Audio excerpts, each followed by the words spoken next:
السلام عليكم ورحمه الله وبركاته. مرحبا بكم في حصه جديده من حلويات خديجه. اليوم ان شاء الله نشوفوا طريقه عمل جبن ديال الماسكربون في البيت. ندوزو نشوفوا المقادير والطريقه ديال التحضير.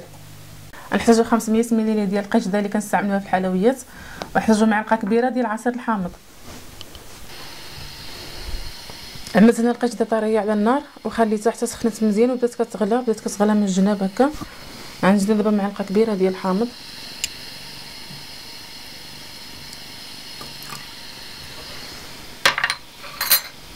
وغنحرك شويه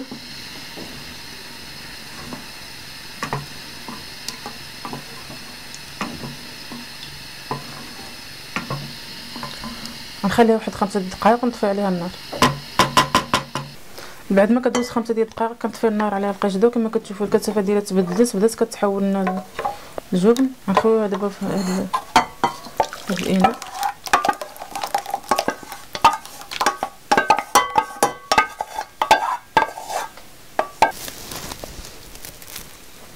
دابا غنغطيها وغندخلها للثلاجه ونخليها تبات ليله كامله. هي الفكره اننا نحولوا هاد القشده من درجه الحراره اللي هي مرتفعه لدرجه الحراره اللي هي منخفضه، يعني من السخونه للبروده، باش كيتعزل لنا داك الجبن بوحدو والماء بوحدو.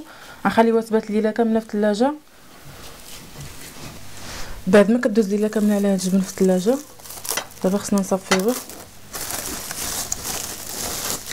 هنا الجبن كيطلع لي الفوق، كتولي واحد الطبقه قاصحه والماء كيهبط لي لتحت. غنجيب واحد الصفاي اللي يكونوا العيون ديالو رقاقين بزاف. الا ما كانش عندنا الصفاي رقيق بحال هكا كنعملوا شي ثوب يكون المسام ديالو يكون رقاقن بزاف.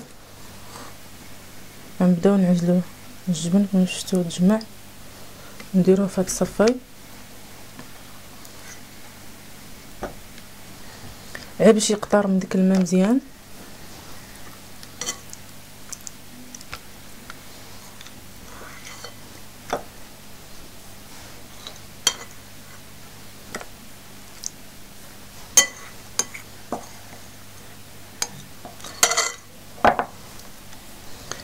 هذاك الماء كنحاول كنهز الجبن، ما كنهزش الماء،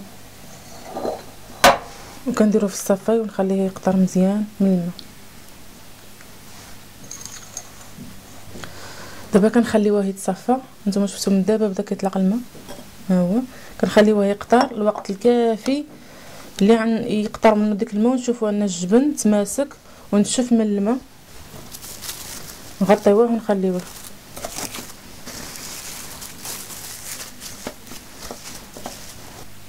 كنخليو الجبن ديالنا كتسقطر مزيان حتى كينشف من الماء. ما حدو كيقطر حنا باقيين مخلينه حتى كنشوفوا انه ما بقاش كيقطر الماء، عاد كنعرفوا انه نشف من الماء. كيتماسك كيولي بهذا الشكل هذا. شفتوا الماء اللي هبط منه، فكنخليوه حتى كينشف منه تماما، ما كيبقاش يقطر من الماء اللي فيه. بعد ما كتسقطر مزيان الجبن ديالنا كيجينا بهذا الشكل هذا.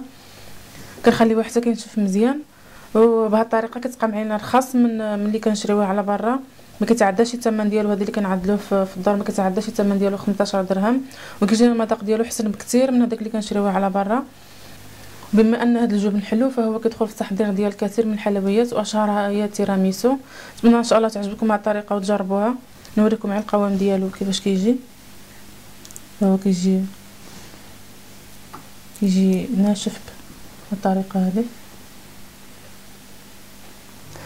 لا عجبتكم الحصه اليوم ما تنساوش ديروا لنا جيم فيديو وتشتركوا معنا في القناه وتلتحقوا بنا في الموقع ديالنا حلويات خديجه.com اللي رابط ديالو دائما تلقاوه اسفل الفيديو. نتلاقاو في حصه جايه ان شاء الله. السلام عليكم ورحمه الله تعالى وبركاته.